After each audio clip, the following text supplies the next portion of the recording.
El bautismo, una sepultura. ¿O no sabéis que todos los que hemos sido bautizados en Cristo Jesús, hemos sido bautizados en su muerte? Porque somos sepultados juntamente con Él para muerte por el bautismo, a fin de que como Cristo resucitó de los muertos para la gloria del Padre, así también nosotros andemos en vida nueva. Romanos 6, 3, 4. No me voy a involucrar en controversias surgidas de este texto, pues en relación a él, algunas personas han debatido sobre el bautismo infantil o el bautismo de los creyentes, inmersión o aspersión.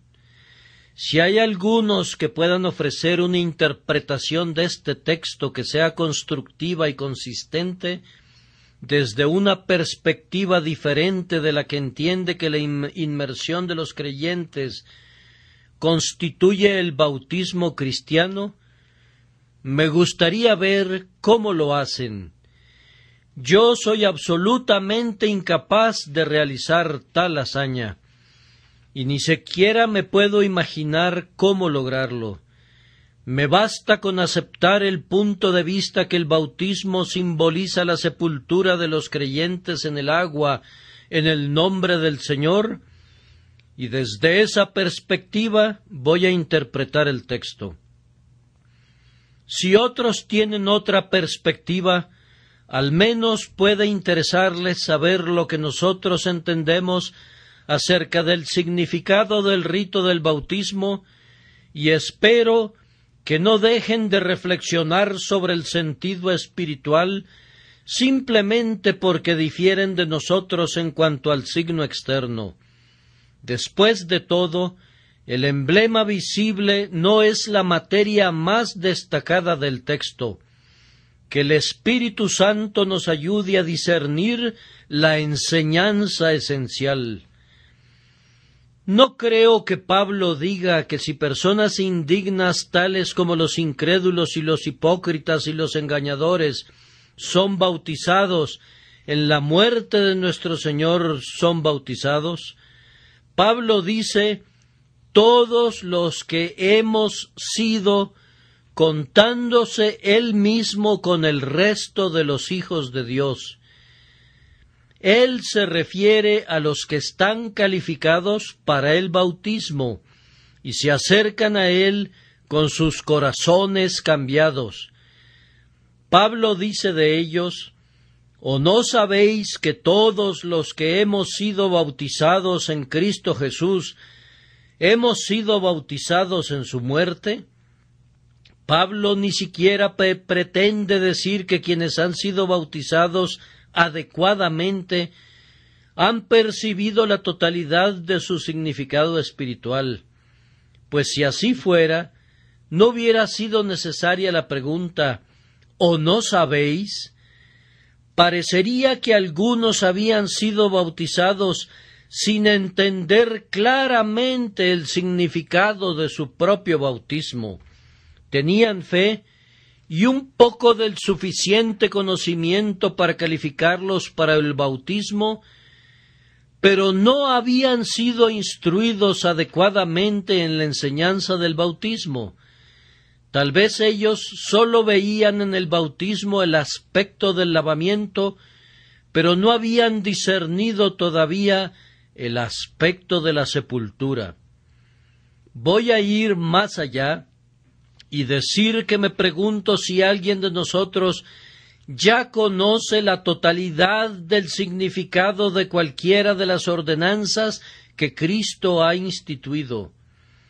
En relación a las cosas espirituales, todavía somos como niños que juegan en la playa mientras el océano se despliega ante nosotros.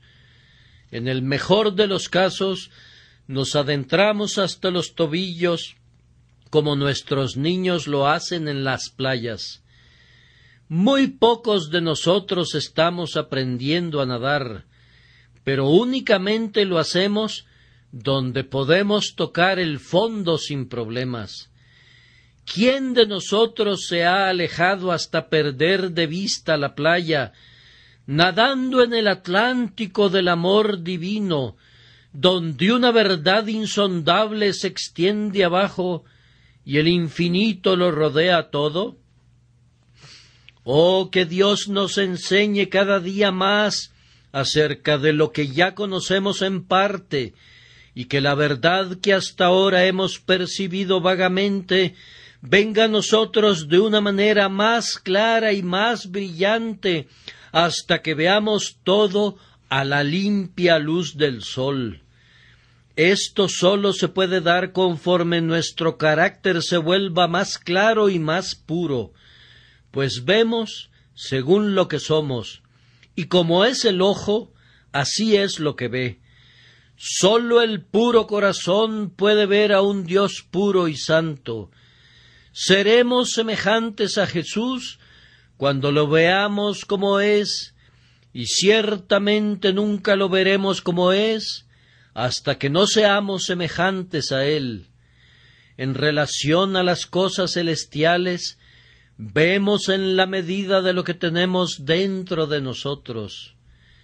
Quien ha comido espiritualmente la carne y la sangre de Cristo es quien puede ver esto en la Sagrada Cena, y quien ha sido bautizado en Cristo ve a Cristo en el bautismo. Al que tiene, se le dará y tendrá en abundancia. El bautismo declara la muerte, la sepultura y la resurrección de Cristo y nuestra participación en Él. Hay dos aspectos en su enseñanza. Primero, piensen en nuestra unión representativa con Cristo, de tal forma que cuando murió y fue sepultado, fue a nombre nuestro, y así fuimos sepultados con Él. Esto les dará la enseñanza del bautismo en la medida que declara un credo. Declaramos por medio del bautismo que creemos en la muerte de Jesús y deseamos participar de todo su mérito. Pero hay otro asunto igualmente importante, y es nuestra unión realizada con Cristo, que es declarada por medio del bautismo no tanto como una doctrina de nuestro credo, sino más bien como materia de nuestra experiencia. Hay una manera de morir, de ser sepultado, de resucitar y de vivir en Cristo que debe mostrarse en cada uno de nosotros si en verdad somos miembros del cuerpo de Cristo.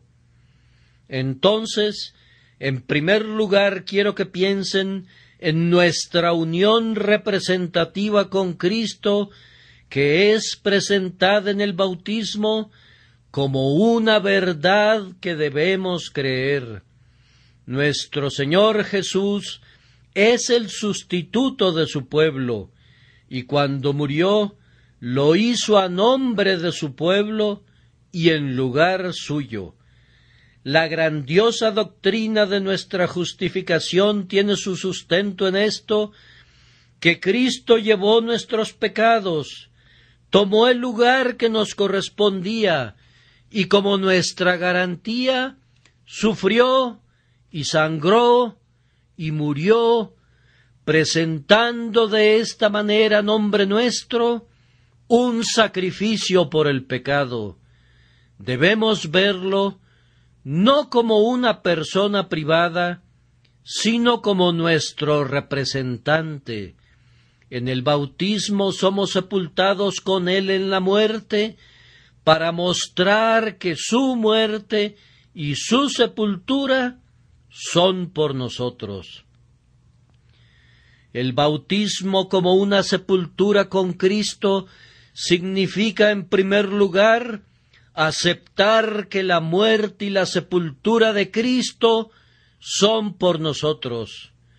Hagamos eso en este mismo momento de todo corazón. ¿Qué otra esperanza tenemos?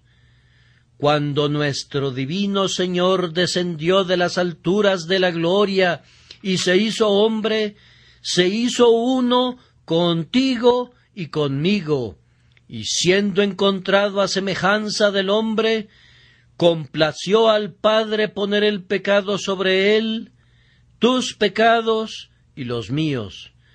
¿No aceptas esa verdad, estando de acuerdo que el Señor Jesús debe ser quien lleve tu culpa y debe ser quien te represente ante Dios?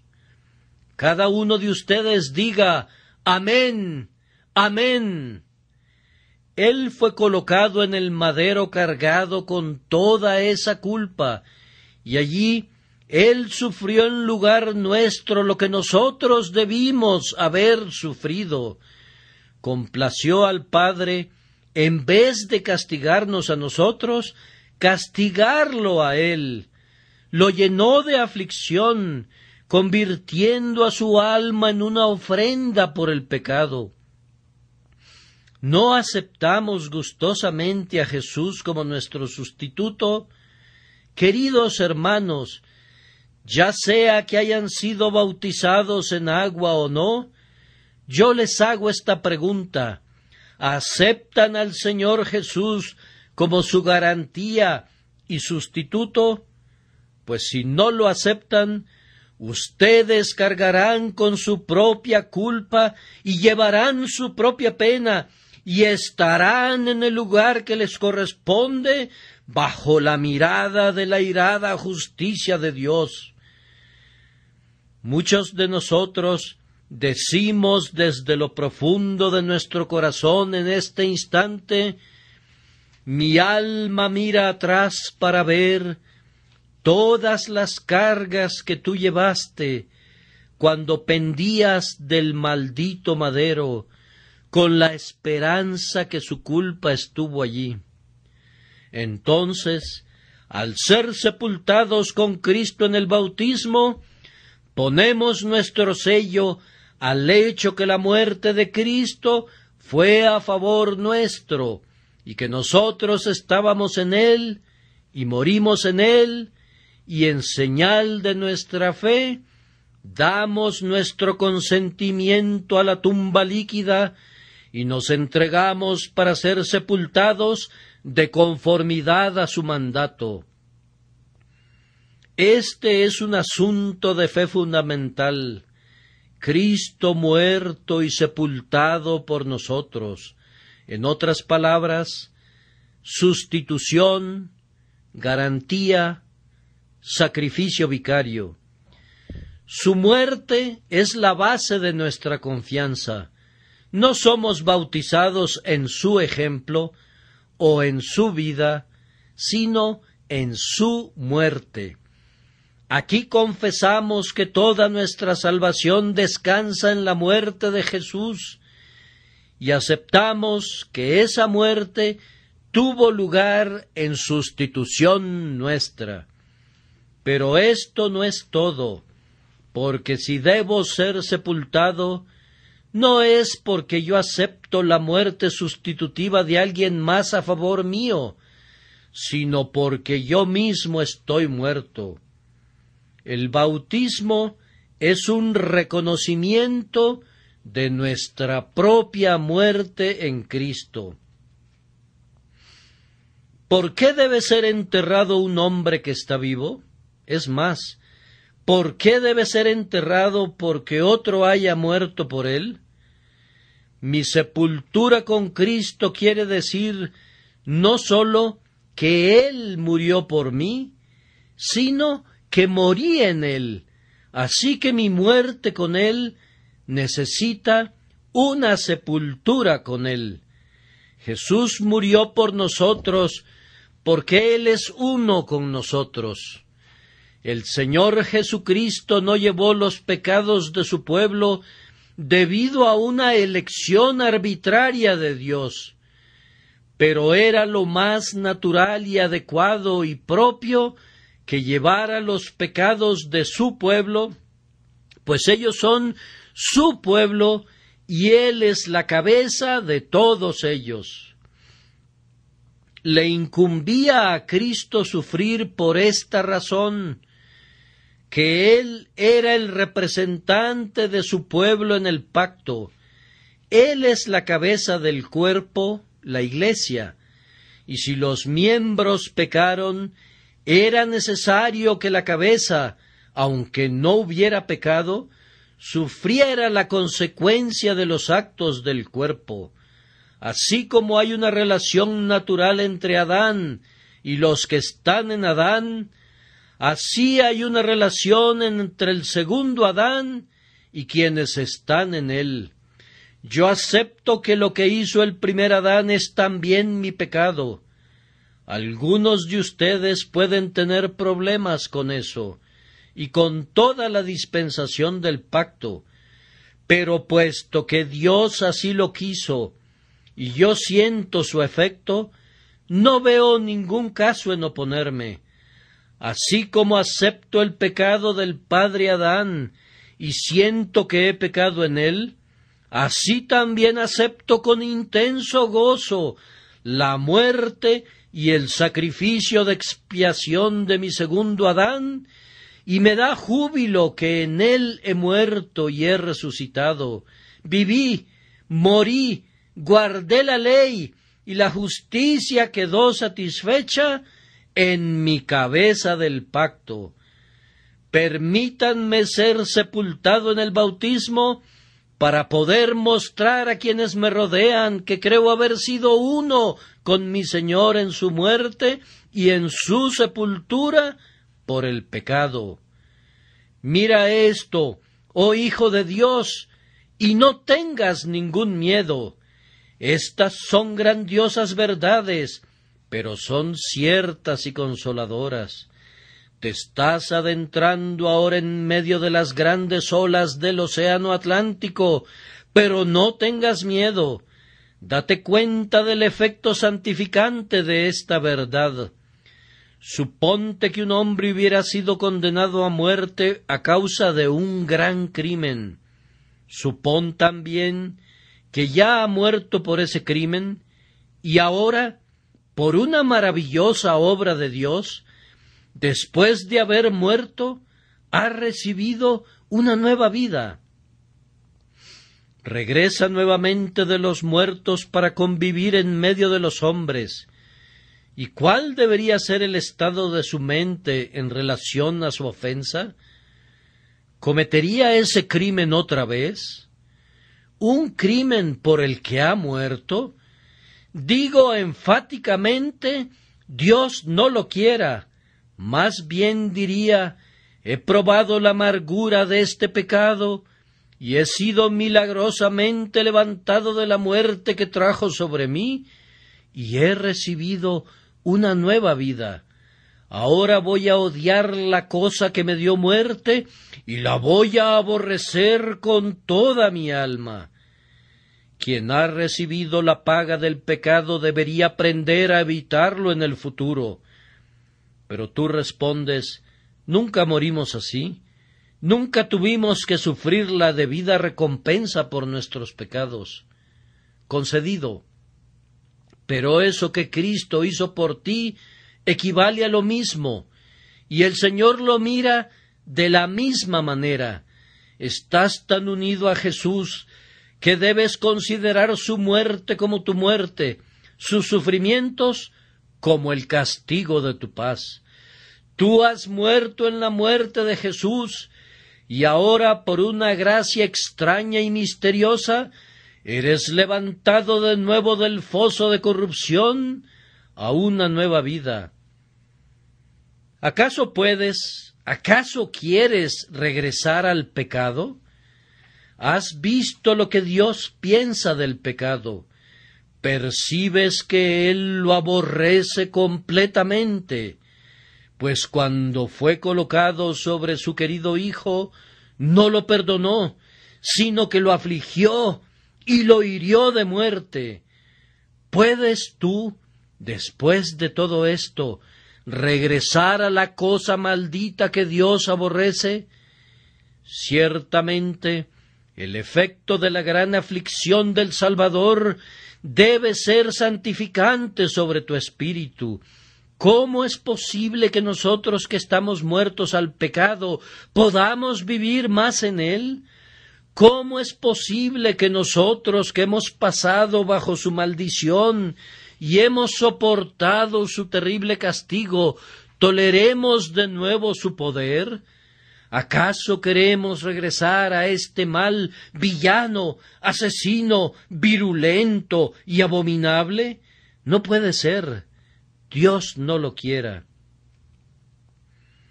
Esta doctrina no concluye todo el asunto. El texto nos describe como sepultados para resucitar, porque somos sepultados juntamente con Él para muerte por el bautismo. ¿Para qué? A fin de que como Cristo resucitó de los muertos por la gloria del Padre, así también nosotros andemos en vida nueva. Ser sepultados juntamente con Cristo. ¿Para qué? ¿Para morir para siempre? No, sino para que por medio de llegar donde Cristo está, ustedes puedan ir donde Cristo va. Mírenlo entonces. Primero va al sepulcro, pero después sale del sepulcro, pues cuando vino la mañana del tercer día, Él se levantó. Si ustedes son uno con Cristo, deben ser uno con Él en todo, deben ser uno con Él en su muerte y uno con Él en su sepultura. Entonces serán uno con Él en su resurrección. ¿Soy un hombre muerto ahora? No, bendito sea su nombre. Está escrito, porque yo vivo, vosotros también viviréis. Cierto, yo estoy muerto en un sentido. Vuestra vida está escondida con Cristo en Dios. ¿Y quién puede estar absolutamente muerto si tiene una vida escondida? No, puesto que soy uno con Cristo, yo soy lo que Cristo es. Como Él es un Cristo vivo, yo soy un espíritu vivo. Cuán glorioso es haber sido levantado de los muertos, porque Cristo nos ha dado la vida. Nuestra vieja vida legal nos ha sido quitada por la sentencia de la ley, y la ley nos considera muertos. Pero ahora hemos recibido una nueva vida, una vida después de la muerte, vida de resurrección en Cristo Jesús. La vida del cristiano es la vida de Cristo. La nuestra no es la vida de la primera creación, sino de la nueva creación después de haber muerto. Ahora vivimos una nueva vida, vivos para ser santos y justos y tener gozo en el Espíritu de Dios. La vida de la carne es un estorbo para nosotros. Nuestra energía está en su espíritu. En el sentido más elevado y mejor, nuestra vida es espiritual y celestial. Esta es también una doctrina que debemos sostener firmemente. Quiero que vean la fuerza de esto, pues quiero alcanzar resultados prácticos esta mañana. Si Dios nos ha dado enteramente a ustedes y a mí una nueva vida en Cristo, ¿cómo puede gastarse esa nueva vida a la manera de la vieja vida? ¿Vivirá el hombre espiritual como vive el carnal? ¿Cómo es posible que ustedes, que fueron los siervos del pecado, pero que han recibido la libertad por medio de la sangre preciosa, regresen a su vieja esclavitud? Cuando estaban en la vida del viejo Adán, vivían en el pecado y lo amaban, pero han estado muertos y sepultados y han salido para nueva vida. ¿Acaso puede suceder que regresen a los elementos miserables de los cuales el Señor los ha rescatado? Si viven en pecado, entonces su profesión es falsa, pues ustedes profesan estar vivos para Dios. Si caminan en la lascivia, estarán pisoteando las benditas doctrinas de la palabra de Dios, pues éstas conducen a la santidad y a la pureza. Hacen que el cristianismo se convierta en objeto de burla y proverbio. Sí, después de todo, ustedes que han sido revividos de su muerte espiritual, exhiben una conducta que no es mejor que la vida de los hombres ordinarios y apenas un poco mejor de lo que antes era su vida. Todos los que se han bautizado han declarado al mundo: hemos muerto al mundo y hemos venido a una nueva vida. Nuestros deseos carnales a partir de este momento deben considerarse como muertos, pues ahora vivimos de conformidad a un orden nuevo de cosas. El Espíritu Santo ha formado en nosotros una nueva naturaleza, y aunque estamos en el mundo, no pertenecemos a él, pues somos hombres renovados, creados en Cristo Jesús. Esta es la doctrina que nosotros declaramos a toda la humanidad: que Cristo murió y se levantó de nuevo, y que su pueblo murió y se levantó de nuevo en él. De esta doctrina surge la muerte al pecado y la vida para Dios, y en cada acción y en todo momento deseamos que nuestras vidas sean una enseñanza para todos los que nos ven. Hasta aquí en cuanto a la doctrina. ¿Acaso no es preciosa? Oh, si ustedes fueran ciertamente uno con Cristo, ¿los podría encontrar el mundo contaminándose a ustedes mismos? ¿Podrían ser los miembros de una generosa cabeza llena de gracia, ambiciosos e insaciables? ¿Podrían ser los miembros de una gloriosa, pura y perfecta cabeza, contaminados de la lujuria de la carne y de las necedades de una vida vana? Si los creyentes están verdaderamente tan identificados con Cristo que ellos son su totalidad, ¿no deberían ellos ser la santidad misma? Si vivimos en virtud de nuestra unión con su cuerpo, ¿cómo podemos vivir como los demás gentiles? ¿Cómo es que tantas personas que profesan la fe exhiben una vida completamente mundana, trabajando para los negocios y para los placeres, pero no para Dios, en Dios o con Dios? Rocían un poco de religión sobre una vida mundana y así esperan hacerla cristiana, pero eso no puede funcionar. Estoy obligado a vivir como Cristo hubiera vivido bajo mis circunstancias, en mi recámara privada o en mi púlpito público. Estoy obligado a hacer lo que Cristo hubiera sido en un caso semejante.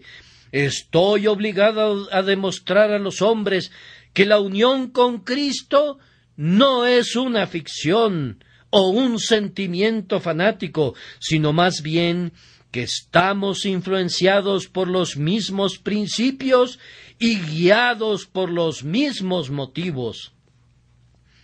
El bautismo es así un credo que tiene forma, y pueden leer esto en estas palabras: sepultados con él en el bautismo, en el cual fuisteis también resucitados con él, mediante la fe en el poder de Dios que le levantó de los muertos. En segundo lugar, una unión realizada con Cristo es también declarada en el bautismo, y esto es más bien un asunto de experiencia más que de doctrina. Primero, hay muerte, como un asunto de experiencia real en el verdadero creyente. ¿O no sabéis que todos los que hemos sido bautizados en Cristo Jesús hemos sido bautizados en su muerte? Es contrario a toda ley sepultar a quienes todavía están vivos. Hasta que no mueran, los hombres no pueden tener ningún derecho a ser sepultados. Muy bien, entonces, el cristiano está muerto. Muerto, en primer lugar, al dominio del pecado. Antes, siempre que el pecado lo llamaba, él respondía: heme aquí, pues me has llamado. El pecado gobernaba sus miembros, y si el pecado decía: haz esto, él lo hacía, como los soldados obedientes a su centurión, pues el pecado gobernaba sobre todas las partes de su naturaleza y ejercía una suprema tiranía sobre él. La gracia ha cambiado todo eso. Cuando somos convertidos, morimos al dominio del pecado. Si el pecado nos llama ahora, rehusamos responder a ese llamado, pues estamos muertos. Si el pecado nos da órdenes, no le obedecemos, pues hemos muerto a su autoridad. El pecado viene a nosotros ahora, oh, que no viniera del todo, y encuentra en nosotros la vieja corrupción que está crucificada, pero que todavía no ha muerto, pero no tiene dominio sobre nuestra verdadera vida. Bendito sea Dios, el pecado no puede reinar sobre nosotros, aunque puede asaltarnos y hacernos daño, porque el pecado no se enseñoreará de vosotros, pues no estáis bajo la ley, sino bajo la gracia.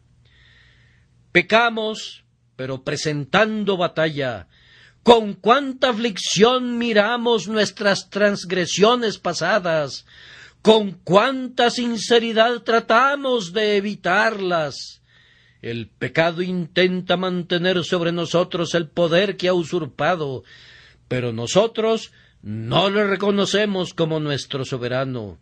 El mal entra en nosotros ahora como un intruso y como un extraño, y genera una triste desolación, pero no se queda sentado en el trono. Es un forastero, y ahora es despreciado, y ya no recibe ningún honor, ni produce deleite. Estamos muertos al poder soberano del pecado. El creyente está muerto al deseo de tal poder si ha sido sepultado espiritualmente con Cristo. ¿Cómo, dices tú? ¿Acaso los hombres piadosos no tienen deseos pecaminosos? ¡Ay, sí los tienen! La vieja naturaleza que hay en ellos suspira por el pecado, pero el hombre verdadero, el ego real, desea ser purgado de toda mancha o rastro de mal. La ley que rige los miembros finge la necesidad de pecar, pero la vida del corazón obliga a la santidad. Puedo decir con honestidad en lo que a mí respecta, que el más profundo deseo de mi alma es vivir una vida perfecta. Si pudiera alcanzar mi mayor deseo, nunca volvería a pecar, y aunque es cierto que consiento al pecado de tal forma que soy responsable cuando transgredí, sin embargo, mi yo más interno aborrece la iniquidad. El pecado es mi servidumbre, no mi placer, mi miseria, no mi gozo. Ante el simple pensamiento de pecado yo exclamo: miserable de mí, ¿quién me librará de este cuerpo de muerte? En lo más profundo de nuestros corazones, nuestro espíritu se aferra firmemente a lo que es bueno y verdadero y celestial, de tal forma que el hombre real se goza en la ley de Dios y busca con firmeza la bondad. La corriente principal y la verdadera inclinación del deseo y de la voluntad de nuestras almas no es hacia el pecado, y el apóstol no nos enseñó meras ilusiones cuando dijo: porque el que ha muerto ha sido justificado del pecado. Más aún, a continuación estamos muertos en términos de los objetivos y de las metas de la vida de pecado y de la vida de impiedad. Queridos hermanos, hay algunos de ustedes que profesan ser siervos de Dios, que están viviendo para ustedes mismos. Entonces, ¿Ustedes no son siervos de Dios? Pues el que realmente ha nacido de nuevo vive para Dios. El objetivo de su vida es la gloria de Dios y el bien de sus prójimos. Este es el premio que es colocado ante el hombre nacido de nuevo y hacia él se lanza. Yo no corro en esa dirección, dice uno. Muy bien, entonces no vas a llegar al fin deseado. Vas corriendo tras los placeres del mundo o sus riquezas y puedes ganar el premio que buscas, pero no puedes ganar el premio del supremo llamamiento de Dios en Cristo Jesús. Espero que muchos de nosotros podamos decir con honestidad que estamos muertos a cualquier otro objeto en la vida, excepto la gloria de Dios en Cristo Jesús. Estamos en el mundo y tenemos que vivir como lo hacen otros hombres, desarrollando nuestras actividades ordinarias. Pero todo esto es subordinado y controlado como con freno y brida. Nuestras metas están más allá de esa luna cambiante. El vuelo de nuestra alma, como el del águila, es por encima de estas nubes. Aunque ese pájaro del sol se pose sobre la roca y aunque descienda a la llanura, su gozo es estar arriba, ganándole las alturas a los rayos, subiendo por encima de la negra tempestad y mirando hacia abajo a todas las cosas terrenales. A partir de ese momento nuestra vida, dada por gracia, se desplaza hacia arriba y adelante. No somos del mundo, y los compromisos del mundo no son aquellos en los que gastamos nuestros poderes más nobles. Además, estamos muertos en este sentido, que estamos muertos al gobierno del pecado. Los deseos de la carne llevan a un hombre hacia acá o hacia allá. Conduce su curso respondiendo a la pregunta: ¿qué es lo más placentero? ¿Qué es lo que me gratificará más en este momento? El camino de los impíos está trazado por la mano del deseo egoísta, pero ustedes que son verdaderos cristianos tienen otra guía. Ustedes son llevados por el Espíritu por el camino correcto. Ustedes se preguntan: ¿qué es bueno y qué es aceptable a los ojos del Altísimo? Su oración diaria es: Señor, dame a conocer lo que quieres que haga. Ustedes están atentos a las enseñanzas del Espíritu, que los guiará a toda la verdad. Pero ustedes están sordos, sí, muertos a los dogmas de la sabiduría de la carne, las objeciones de la filosofía, los errores de la orgullosa sabiduría humana.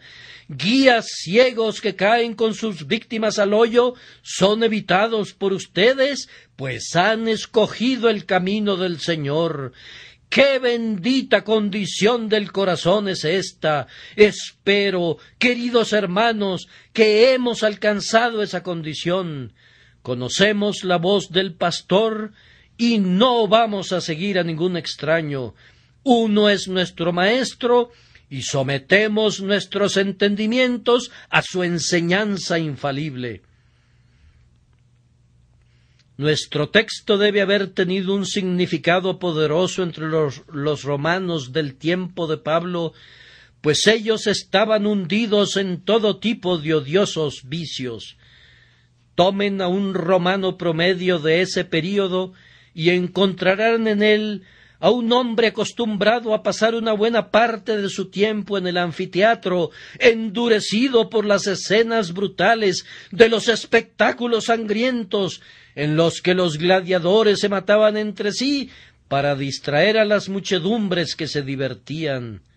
Educado en tal escuela, el romano era refinadamente cruel y al mismo tiempo feroz al entregarse a sus pasiones. Un hombre depravado no era considerado una degradación. No solamente los nobles y los emperadores eran monstruos del vicio, sino que también los maestros públicos eran impuros. Cuando quienes eran considerados como personas honestas eran corruptos, pueden imaginarse el grado de inmoralidad. Pásenla bien, busquen los placeres de la carne. Era la regla de esa época. El cristianismo conllevó la introducción de un nuevo elemento. Vean allí a un romano convertido por la gracia de Dios. ¡Qué cambio vemos en él! Sus vecinos dicen: «¿No te vimos en el anfiteatro esta mañana? ¿Cómo pudiste perderte el espectáculo de los 100 germanos que se desgarraron las entrañas?» «No», responde, «no fui. No podría soportar estar allí. Estoy completamente muerto para eso. Aun si me forzaras a estar allí, tendría que cerrar mis ojos, pues no podría contemplar el asesinato cometido para divertir a los demás». El cristiano no asistía a los lugares de libertinaje. Ellos estaban muertos a toda esa inmundicia. Las modas y las costumbres de esa época eran de tal naturaleza que los cristianos no podían estar de acuerdo con ellas, así que se murieron para la sociedad. Los cristianos no solamente se limitaban a no pecar en público, sino que hablaban de él con horror, y sus vidas lo reprobaban. Las cosas que la multitud consideraba agradables y a las que se refería con mucha motivación no daban ningún consuelo al seguidor de Jesús, pues estaba muerto a esos males. Esta es nuestra solemne profesión cuando pasamos al frente para ser bautizados. Decimos con hechos que son más explícitos que las palabras que estamos muertos a todas esas cosas que son el deleite de los pecadores y que queremos darlo a conocer. El siguiente pensamiento en el bautismo es la sepultura. La muerte llega primero y luego sigue la sepultura. Ahora, hermanos, ¿qué es la sepultura? La sepultura es, antes que nada, el sello de la muerte, es el certificado de defunción. «¿Fulano de tal ya murió?», pregunta alguien. Otro responde: «Querido amigo, fue sepultado hace 1 año». Ya no preguntas más acerca de un muerto cuando sabes que ha sido sepultado. Ha habido muchos casos de personas que han sido enterradas vivas, y me temo que esto también ocurre con triste frecuencia en el bautismo, pero esa no es la norma ni es lo natural.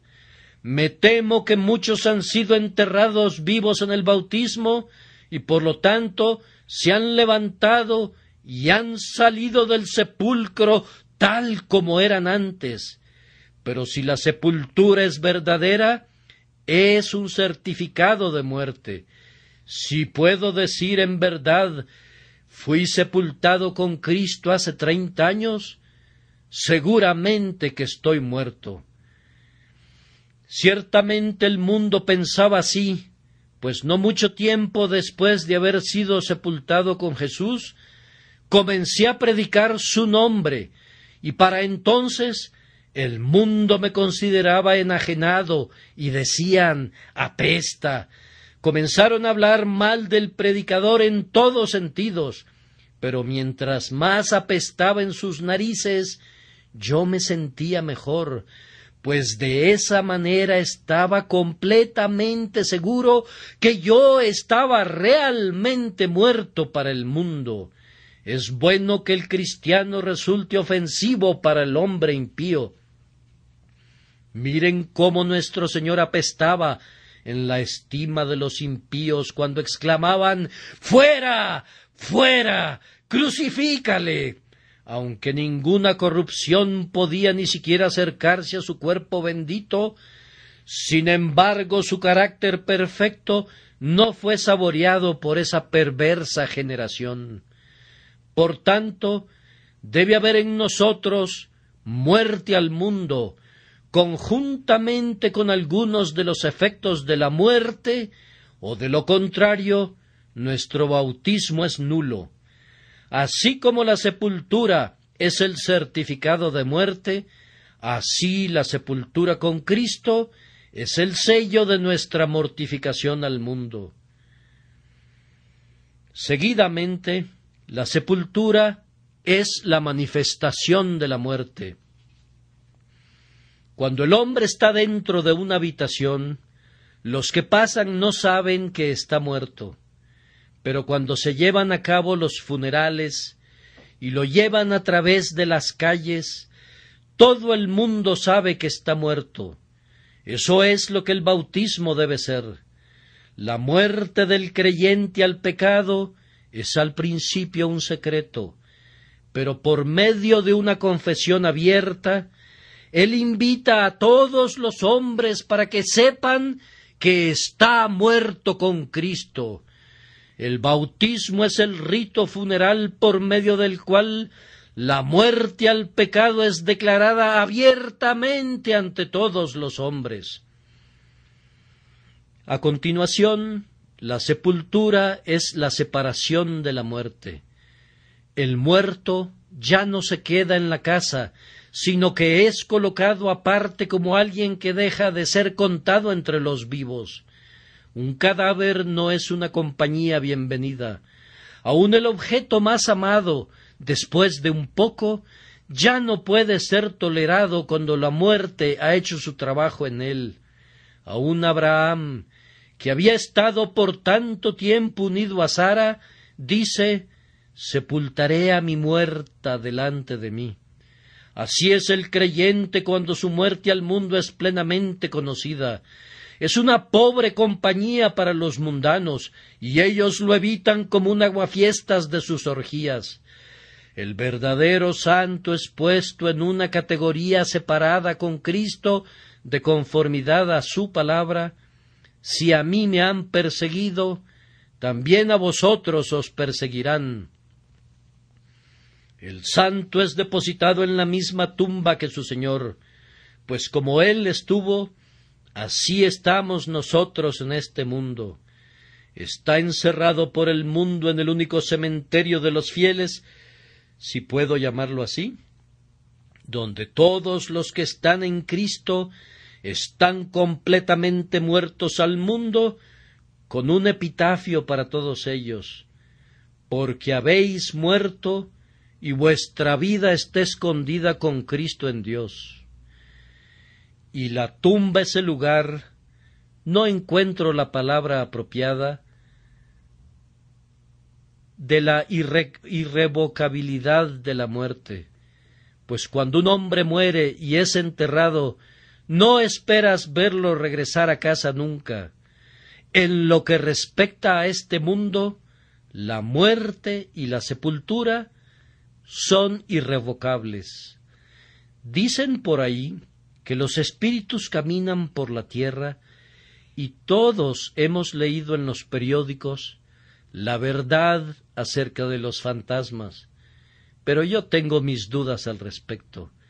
En los asuntos espirituales, sin embargo, me temo que algunos no están muy sepultados con Cristo, sino que caminan en medio de las tumbas.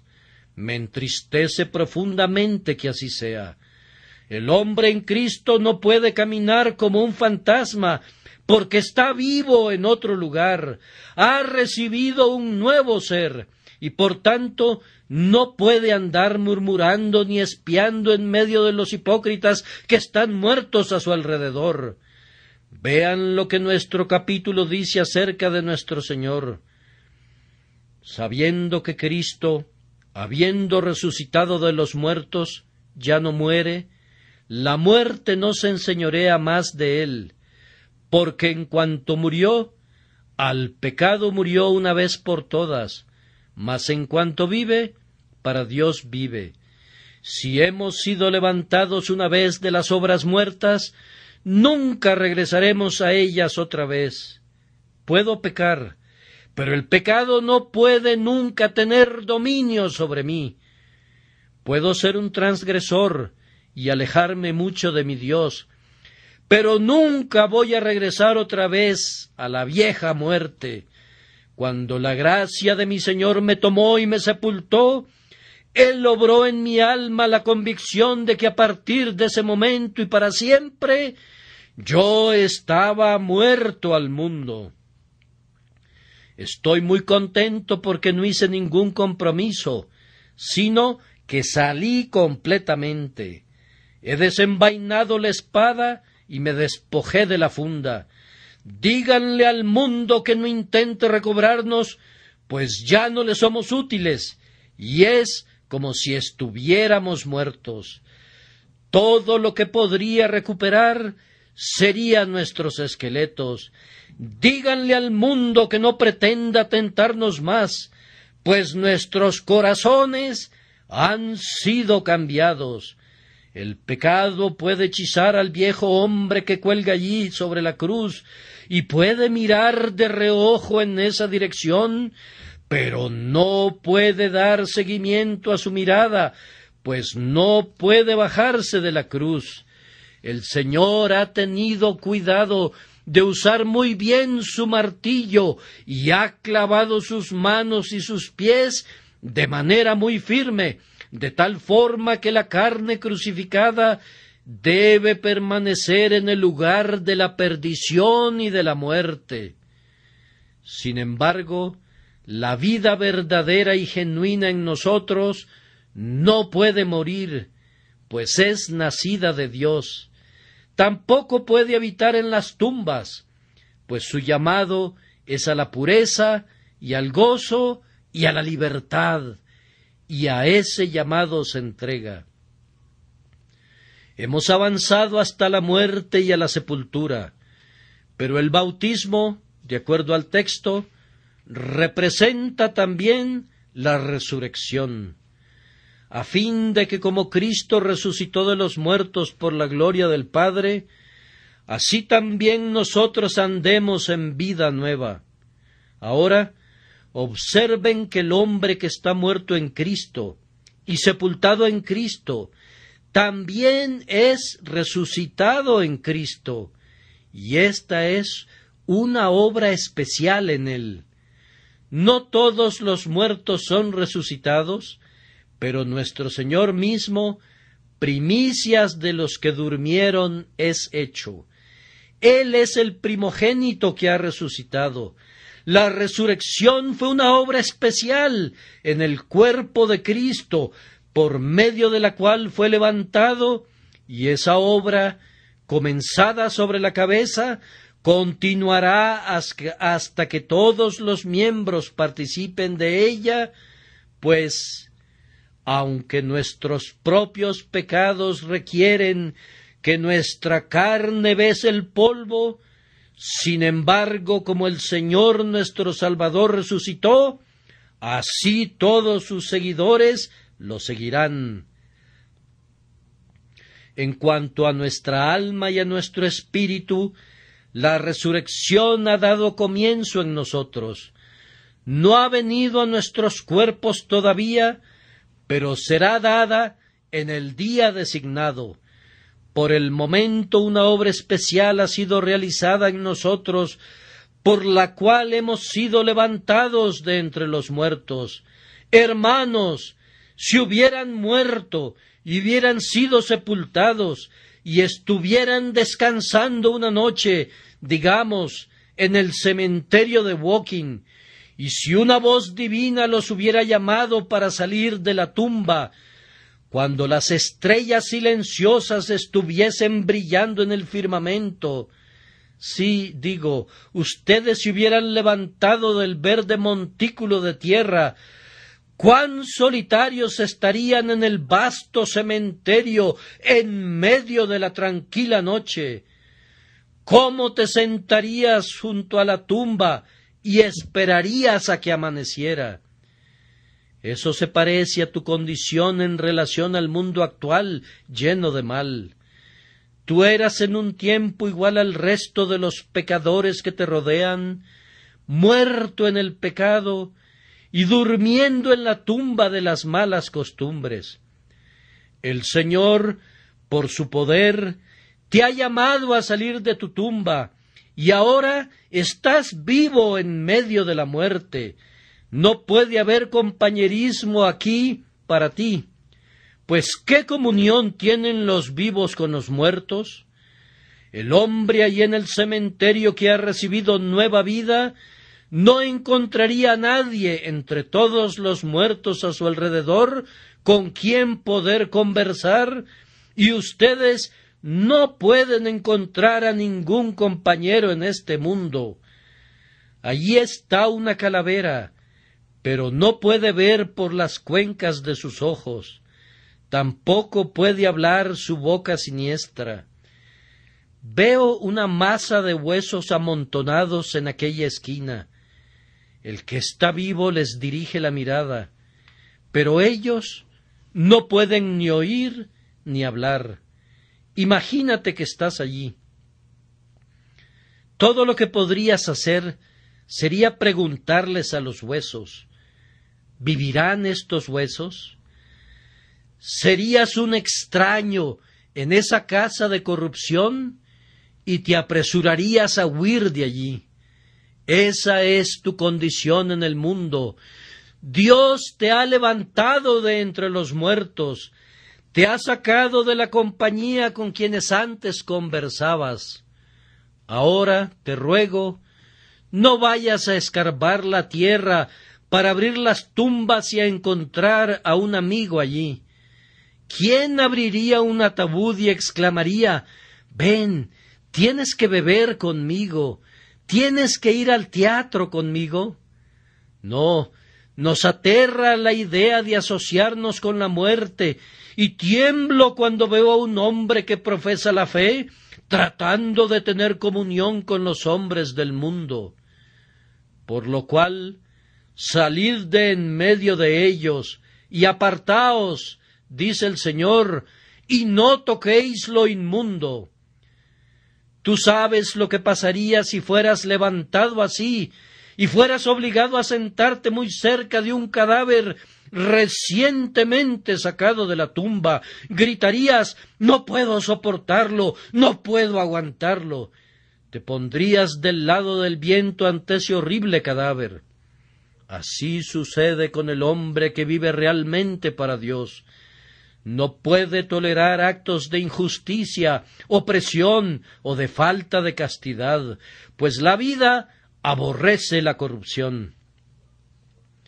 Observen que conforme somos levantados de entre los muertos por una obra especial, ese acto de levantar es obra de un poder divino. Cristo es traído de nuevo, resucitó de los muertos por la gloria del Padre. ¿Qué significa eso? ¿Por qué no dice por el poder del Padre? Ah, mis queridos hermanos, gloria es una palabra más grandiosa, pues todos los atributos de Dios son desplegados en toda su solemne pompa en la resurrección de Cristo de los muertos.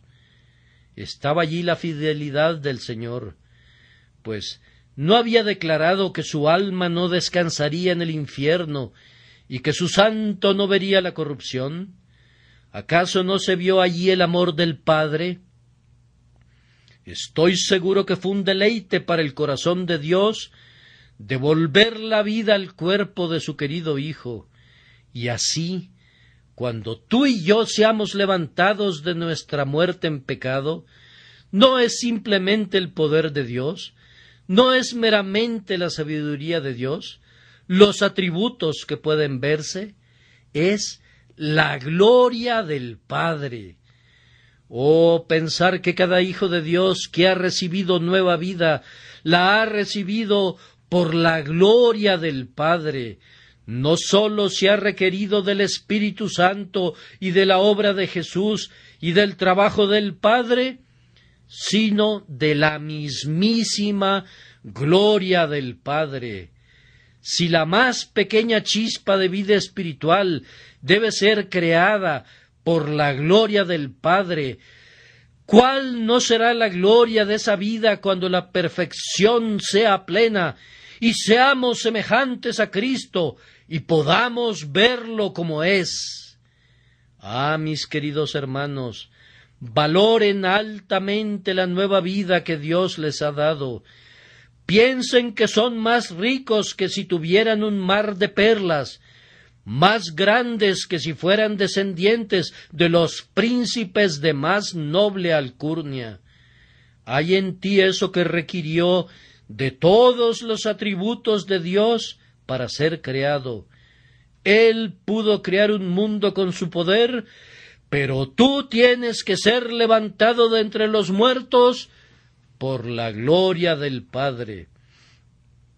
Observen a continuación que esta vida es enteramente nueva.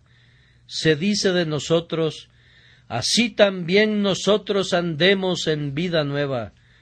La vida de un cristiano es enteramente diferente de la vida de otros hombres, enteramente diferente de su propia vida antes de su conversión, y cuando la gente trata de falsificarla, no puede cumplir su tarea.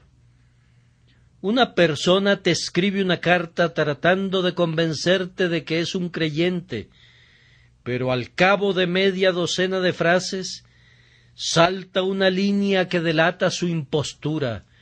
El hipócrita ha copiado muy de cerca nuestras expresiones, pero no lo suficiente. Hay una masonería entre nosotros, y el mundo exterior nos observa un poco y pronto adoptan ciertos de nuestros rasgos. Pero hay un signo privado que no pueden imitar nunca, y por lo tanto en un determinado momento se quiebran. Un ateo puede orar tanto como un cristiano, puede leer tanto la Biblia como un cristiano, e inclusive puede superarnos en los aspectos externos. Pero hay un secreto que él no conoce y no puede falsificar. La vida divina es tan completamente nueva que el inconverso no tiene un modelo que copiar. En cada cristiano esa vida es tan nueva que es como si fuera el primer cristiano. Aunque en cada uno de ellos es la imagen y la calca de Cristo, hay un borde trabajado de manera especial o algo relacionado con la plata verdadera que estas falsificaciones no pueden copiar. Es una cosa nueva, novedosa, fresca y divina. Y finalmente, esta vida es una cosa activa. A menudo he deseado que Pablo no fuese tan rápido como lo estoy leyendo. Su estilo viaja usando botas de 7 leguas. No escribe como un hombre ordinario. Quisiera decirle que si hubiera escrito este texto de conformidad al orden propio, diría: así como Cristo fue levantado de entre los muertos por la gloria del Padre, así nosotros seremos levantados de entre los muertos. Pero vean, Pablo ha cubierto tanto territorio mientras nosotros estamos hablando. Él ya llegó a caminar. El caminar incluye el vivir, del cual es el signo.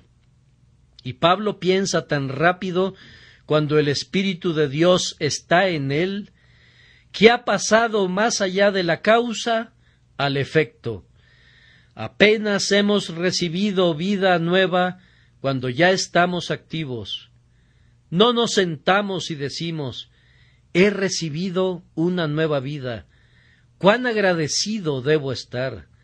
Voy a gozarme en medio de la quietud. Oh, querido amigo, no. Tenemos que hacer algo de inmediato, ya que estamos vivos y empezamos a caminar, y así el Señor nos mantiene a su servicio. No nos permite que nos sentemos contentos porque vivimos, ni nos permite que nos pasemos toda la vida examinando si estamos vivos o no, pero nos da una batalla que debemos pelear y luego otra. nos da su casa para que la construyamos, su hacienda para que la cultivemos, sus hijos para que los cuidemos, sus ovejas para que las alimentemos. Hay momentos en los que experimentamos feroces luchas con nuestro propio espíritu y también experimentamos temores de que Satanás y el pecado puedan prevalecer hasta llegar al punto de que nuestra vida sea escasamente discernida por ella misma, pero siempre es discernida por sus actos. La vida que se les da a aquellos que estaban muertos con Cristo es una vida llena de energía y de fuerza, que está para siempre ocupada para Cristo, y si pudiera, movería cielo y tierra para someter todas las cosas a Él, quien es la cabeza. Pablo nos dice que esta vida no tiene fin. Una vez que la recibes, nunca te abandonará, sabiendo que Cristo, habiendo resucitado de los muertos, ya no muere. Seguidamente, es una vida que no está bajo la ley o bajo el pecado. Cristo vino bajo la ley cuando estuvo aquí y cargó con nuestros pecados y por tanto murió. Pero después que se levantó, ya no tenía esa carga de pecados. En su resurrección, tanto el pecador como la garantía son libres. ¿Qué tenía que hacer Cristo después de su resurrección? ¿Cargar con más pecados? No, solamente vivir para Dios. Allí es donde estamos tú y yo. No tenemos pecados que llevar ahora. Todos los llevó Cristo. ¿Qué debemos hacer?